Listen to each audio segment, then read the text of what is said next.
Hello guys, আসসালামু আলাইকুম। আজকে আমি আপনাদেরকে একটা টপিক সম্পর্কে জানাবো। আর মনে হয় এই টপিকটা প্রায় অনেকজনই জানেন। যারা জানেন না শুধু তাদের জন্য। যারা জানেন তারা ভিডিও স্কিপ করে গেলেও হবে। তো আমি ফার্স্টে মেসেঞ্জারে ঢুকবো। মেসেঞ্জারে ঢুকে এখন আমি যে পিকচার পাঠায় ওখানে ক্লিক করব। তো আমি এখান থেকে একটা পিকচার সিলেক্ট করে নিব। একটা নিলাম। এটা তো ভিডিও না, জাস্ট পিকচার সিলেক্ট করতে হবে। তো আমি ভিডিওটা আনসিলেক্ট করে দিছি। তো আর একটা পিকচার সিলেক্ট করলাম। এখন ওই কর্নারে যে এইচডি লেখা আছে ওইখানে ক্লিক করতে হবে।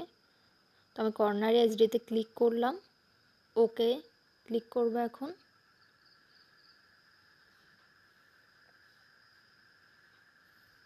তো পাঠাইলাম এখন। তো আপনারা এরকম আরও ইনফরমেশনওয়ালা ভিডিও পেতে চাইলে আমাকে সাবস্ক্রাইব করবেন।